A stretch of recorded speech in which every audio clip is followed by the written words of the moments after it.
Dumb Husky and His White Cat Shizun is a BL novel. This is an audiobook made by fans for other fans. Disclaimer: descriptive violence and triggers for sensitive content. If you don't like it, don't listen. Thank you. Remember, subscribe and click the bell to stay updated on all the new releases. Enjoy. Chapter 10. This venerable one goes on his first mission. Fortunately for Ran, Chu Wanning had not heard much of his play pretend shixiong, and he managed to scrape by with some made-up nonsense, but only just. It was already very late by the time Ran got back to his room. He took a nap and attended morning classes as usual the next day. After morning classes came his favorite morning activity, breakfast. As morning classes ended, Menpo Hall gradually filled with people. Ran sat across from Shimei. Xuemeng had come late and the spot next to Shimei had already been taken by someone else, so he could only sit reluctantly next to Ran with a gloomy face. If Ran were asked what the best aspect of Sishan Peak's teachings was to him, he would definitely say that this sex cultivation doesn't require fasting. Unlike the lofty, ethereal sex of the upper cultivation world, Sishan Peak's cultivation method didn't require abstinence from meat or any other foods, so the food here had always been sumptuous. Ran drank from a bowl of savory spicy soup, slurping up the peanut crumbs and crunchy soybean inside. A plate of crisply yellowed pan-fried buns he'd ordered just for Shimei sat in front. Xuemeng glanced sideways at Ran and said mockingly, "Ran, it's really quite incredible that you went to Red Lotus Hell and actually managed to walk back out on your own two legs. Truly inspirational." Ran responded without even bothering to lift his head, "Of course, who do you think I am?" "Who do I think you are?" Xuemeng sneered. "Just because Shizun didn't break your legs you're already forgotten which stick of onion you are." "Oh, so I'm a stick of onion, what are you then?" Xuemeng scoffed. "I am Shizun's top disciple." Self-proclaimed. "Hey, why don't you go ask Shizun for his seal of approval so you can frame it and hang it on the wall? You owe at least that much to your title of top disciple." Xuemeng snapped his chopsticks with a crack. Shimei hastened to play mediator. "Please don't fight, hurry and eat." Xuemeng, humph. Ran mimicked him with a shit-eating grin plastered on his face, humph. Xuemeng bristled, smacking the table. "How dare you?" Seeing the situation rapidly deteriorating, Shimei hurriedly held Xuemeng back. "Young master, everyone's watching, eat, don't fight." These two's birth characters were truly incompatible, they were cousins but ended up fighting every time they met. Shimei tried without success to talk Xuemeng down, and had to resort to physically wedging himself between the two to ease the tension, placating left and right. Now asking Xuemeng, "Young master, do you know when the madam's cat is going to give birth?" Xuemeng answered, "Oh, you mean Ailey? Mom was mistaken, it's not pregnant, just had a big belly from eating too much." Then asking Ran, "Ran, do you still have to go to Shizun's place to do chores today?" "Shouldn't have to anymore, everything that needed to be tidied up has been tidied. I'll help you with copying the sect rules today." Shimei laughed. "Do you even have time to help me? Don't you have to copy them 100 times yourself?" Xuemeng raised an eyebrow, looking with some astonishment at Shimei, who usually didn't even put a single toe out of line. "How did you end up having to copy the rules too?"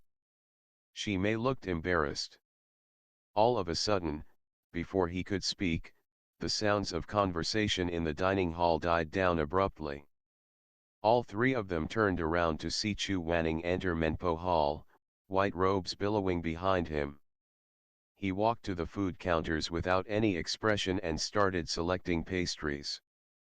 There were more than 1,000 people here eating in the hall, but with the addition of just one Chu Wanning, it suddenly became quiet as a graveyard. All the disciples lowered their heads to munch on their food. If anyone talked, it was in the quietest of tones. Watching Chu Wanning carry his tray to the corner he usually sat at, quietly eating congee by himself, Shimei let out a soft sigh and couldn't help but say, "Actually, I feel kind of sorry for Shizun sometimes." Amoran glanced up. "How so?" "Just look, no one dares to go near where he's sitting, no one even dares to talk loudly with him around. It was still okay when the Peak Lord was here, but without him around, he doesn't even have anyone to talk to. Isn't that so lonely?" Amoran humphed. "He brought it on himself." Xuemeng got angry again. "You dare to mock Shizun?" "How am I mocking him? I'm just speaking the truth." Amoran put another bun in Shimei's plate. "With a temper like that, who would want to hang out with him?" "You." The shit-eating grin was back on Amoran's face as he peered at Xuemeng, speaking lazily. "You got a problem with it? Feel free to go sit with Shizun for your meals then, don't sit with us." That shut Xuemeng right up. He felt great respect for Chu Wanning, but he felt even greater fear, no different from anyone else. Angry and humiliated, but having nothing to say in retaliation, he gave the table leg 2 sound kicks, and sulked by himself. Amoran was the picture of languid smugness, tauntingly directing a glance at the little phoenix. Then his gaze, across the crowd, landed on Chu Wanning. He didn't know why, but looking at the only white-colored figure in the hall full of people dressed in deep blue with silver armor, he suddenly thought of that person sleeping curled up amongst the pile of cold metal last night. Shimei wasn't wrong, Chu Wanning really was quite pitiful. But what of it? The more pitiful he was, the happier Amoran would be. Thinking about it, he couldn't help the quirk at the corner of his lips growing more apparent. The days flew by. Chu Wanning didn't call him to the Red Lotus Pavilion again. Amoran's daily chores became idle things like washing the dishes, feeding the chicks and ducklings Madame Wang kept, and weeding the medicinal herb garden. The month of confinement was over in the blink of an eye. Today, Madame Wang called Amoran to Loyalty Hall. She asked while patting his head, "Aran, how are your injuries?" Amoran responded with a smile, "Thanks for worrying about me, Aunt, I'm all healed now." "That's good. Be more mindful in the future, don't make such big mistakes and anger your Shizun again, understand?" Amoran was an expert at acting pitiful. "Aunt, I understand. And one more thing." Madame Wang retrieved a letter from the yellow rosewood small table. "It's been a full year since you entered the sect, that means it's time for you to take on exorcism duties. This letter from your uncle came by messenger pigeon yesterday. His instructions are for you to go down the mountain and complete this assignment once your confinement period ends." Sishan Peak's customs dictated that disciples had to go see the world and gain practical hands-on experience as exorcists after one full year in the sect. On the first mission, the Shizun would accompany the disciple and provide assistance as necessary. In addition, the disciple also needed to invite a fellow disciple along. This was to encourage camaraderie between the disciples, so that they understand the meaning of loyalty of the heart evident, life or death unchanging. Amoran, bright-eyed, accepted the assignment letter, tore it open, read in a hurry and immediately started grinning in glee. Madame Wang said, worried, "Aran, your uncle entrusted you with a heavy responsibility for your mission in the hopes that you will be able to make a name for yourself. Yuheng Elder is a powerful cultivator, but swords are indiscriminate in battle, and he may not necessarily be able to protect you. Don't fool around too much, and make sure you don't take the enemy lightly. I won't, I won't. Amoran waved his hands, grinning. Don't worry, Aunt, I'll take care of myself, no problem. And he immediately ran off to pack. This child, Madame Wang watched his retreating back, her gentle and graceful face lined with worry. How is he so happy over just receiving a mission? How could Amoran not be happy? The mission from his uncle was to look into an incident at Butterfly Town at the request of a certain landlord Chen. Who cared what kind of ghost or ghoul it was? What was important was that, in the last lifetime, this was where he had fallen under the influence of a demonic poison and, in an addled state, forcibly kissed Shimei within the illusory realm. It had also been one of the very few times Amoran had gotten to be so intimate with Shimei. He was so ecstatic he was practically on cloud nine. On top of that, because he had been under the influence of the demonic poison, Shimei couldn't even have complained. Free kiss. No consequences attached. Amoran was so happy his eyes curved into crescents. He didn't even mind the fact that Chu Wanning also had to come along on the mission. He could just leave the exorcising to the master while he flirted with Shimei, who would say no to this kind of easy work. After inviting Shimei and reporting to Shizun, the three made their way to the troubled Butterfly Town on galloping horses. This town's specialty produce was flowers. Fields of flowers stretched for many kilometers outside the residential area, and butterflies of all colors always fluttered about inside the town, thus the name. It was already night by the time the three arrived, but the village entrance was bustling with activity. The beating of drums could be heard loud and clear as a procession of performers all dressed in red and playing the sham turned out of an alleyway. Shimei was puzzled. Is this a marriage procession? Why is it at night? Chu Wanning said, it's a ghost marriage. Ghost marriage, also known as yin marriage, was a tradition among the common people to match unmarried men and women who had died young in posthumous matrimony. This kind of tradition was rare in poorer areas, but Butterfly Town was quite prosperous, so the practice was common here. The showy procession was divided into two lines, one carrying real satins and silks, the other carrying paper money and mock ingots, escorting a sedan decorated in red and white. The procession, lit with golden lanterns, made its way out of the village. Amoran's group reined in their horses and stood to the side to let the ghost marriage procession pass. The sedan came near. Inside was not a live person, but a ghost bride made of paper. The ghost bride's lips were painted a bright scarlet, two lines of red on her cheeks framing a deathly pale face, the smiling appearance extremely frightening. What kind of lousy tradition is this? Is money burning a hole in this town's pocket or what? Amoran muttered under his breath. Chu Wanning said, the people of Butterfly Town are extremely superstitious.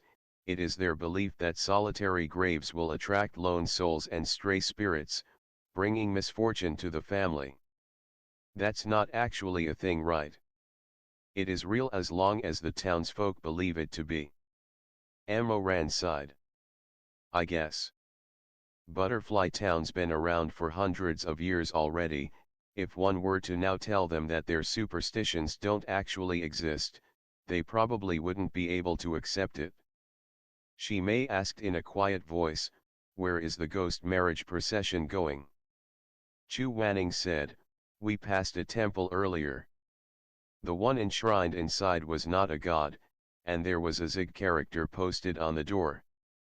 The altar was piled with red satin written with match made in heaven, harmony in the afterlife and the like. I believe that's probably their destination. I also noticed that temple. Shimei looked pensive. Shizun is the one enshrined within a ghost mistress of ceremonies. That is correct. The ghost mistress of ceremonies was a ghost personage born of the imagination of the common people. They believed that marriage between the souls of the departed also needed to go through the proper customs and be witnessed by a mistress of ceremonies, to certify that the pair of deceased had become husband and wife. Since ghost marriage was a common tradition at Butterfly Town, it followed that they would make a golden body for the ghost mistress of ceremonies to be enshrined before the cemetery outside town. The families holding ghost marriages would stop by with the ghost bride to worship at the temple before the burial. Ran had rarely seen such ridiculous happenings before, and watched with great interest. But Chu Wanning only gave a brief, detached glance before turning his horse around. "Let's go, we must check on the family that's being haunted." "3 Honored Deozanga, I've suffered so much. You've finally come. If someone hadn't come to take care of this soon, I wouldn't even want to live anymore." The client who had requested Sishan Peak to come and perform the exorcism was the richest merchant in the town, landlord Chen. The Chen family dealt in perfumed powder and had 4 sons and a daughter. After the eldest son's marriage, he and his wife had sought to move out, as his wife disliked the noise in the family. The Chen family had riches and reputation to spare, so they'd purchased a large plot of land at a secluded area by the northern mountain. It even had a natural hot spring pond, quite a nice spot. But the day they began building there, they had only gotten a couple shovels into it before hitting something hard. The wife had moved over to take a look only to immediately swoon from fright. They had somehow dug up a brand new, red-painted coffin at the northern mountain. Butterfly Town had a designated burial grounds, all the deceased were buried there, but this solitary coffin had inexplicably shown up at the northern mountain. Not only that, there was no grave or marker, and the entire coffin had been painted blood red. Of course they didn't dare proceed any further, and hurriedly covered it back up. But it was already too late. Ever since that day, strange things kept happening to the Chens. First it was that daughter-in-law of mine, landlord Chen lamented. The fright affected her baby and she miscarried. Then it was my eldest son, he went into the mountain to collect medicinal herbs to help his wife recover, but slipped and fell, and by the time we found him, he was already dead. Hi. He let out a long sigh and waved his hand, too choked up to continue. Madame Chen dabbed at her tears with a handkerchief. My husband is right. In the months after that, our sons met with mishaps, one after another. If not disappearance, then death of our 4 sons, 3 are already gone. Chu Wanning's brows were furrowed as he glanced past the Chen couple, gaze landing on the pale-faced youngest son. He looked to be about the same age as Ran, 15 or 16, and had delicate features, but they were now twisted with fear.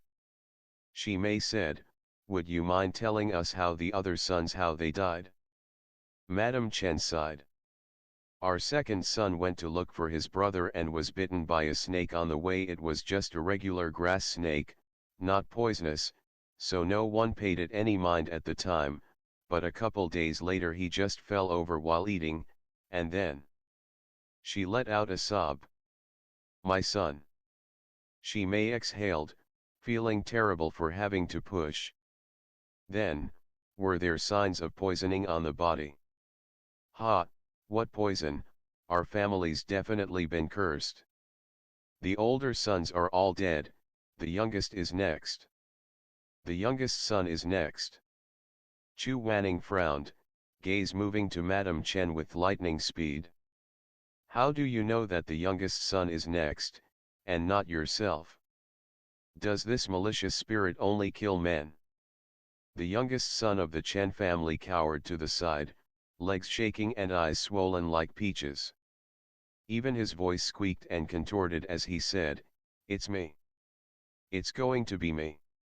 I know it. The person in the red coffin is coming. He's coming. Daozang, Daozang save me. Daozang save me. He began to lose it as he spoke, scrambling over to try and hug Chu Wanning's thigh. Chu Wanning had always been averse to physical contact with strangers and immediately sidestepped it. He lifted his head to stare at the Chen couple. What exactly is this all about? The couple exchanged a glance and spoke with a trembling voice. There's a place in this house, we're afraid to go near it again. Daozang will understand when he sees, it's truly evil, truly. Chu Wanning interrupted them, what place? They hesitated for a moment, then pointed toward the ancestral shrine room with trembling hands. There. Chu Wanning led the way, followed closely by Emoran and Shimei. The Chen family trailed after at a distance. Pushing open the door, the inside looked no different from the ancestral shrines of other big families, with rows of memorial tablets flanked on both sides by pale candle fire.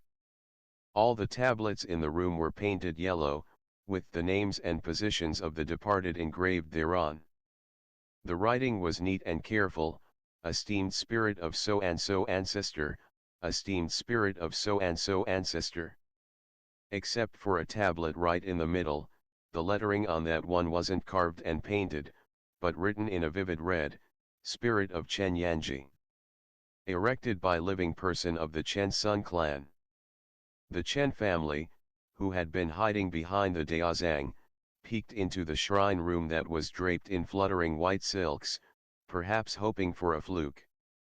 But the letters on the tablet were still there, as if written in blood, and they broke down immediately. Madame Chen wailed loudly, and the youngest son's face was so pale he hardly even looked alive. First, the lettering on this tablet did not conform to the traditional system of rites. Second, the writing was extremely messy, as if the person had been about to fall asleep and struggling to write, so much so that it was nearly illegible. Shimei turned his head and asked, "Who is Chen Yanji?" The youngest son, voice shaking with sobs, answered from behind him, "It's me." Landlord Chen wept as he spoke. Daozang, it's like this. Ever since our second son passed, we noticed that a new tablet had been added to the ancestral shrine, but that the names written on it were those of living people from our family. Once a name appears, that person will definitely meet with disaster within 7 days. When our third son's name appeared on the tablet, I shut him in his room and sprinkled incense dust by the door, and even got someone to come perform thaumaturgy. We tried everything, but on the 7th day, he still died. No cause whatsoever, just died. He became more emotional and more afraid the more he spoke, even dropping to his knees as well. I've never committed any wrongdoings in my life, why must the heavens treat me so? Why? Shimei's heart ached for him, and he hurriedly went to comfort the old man who was crying to the heavens. He looked up and called softly, "Shizun, this." Chu Wanning hadn't even turned around. He was still staring at that tablet with great interest, as if flowers were about to bloom from it. Suddenly, Chu Wanning asked, "Living person, Chen Sun clan, is that referring to you, Madam Chen?" End of the chapter. Stay tuned for more BL.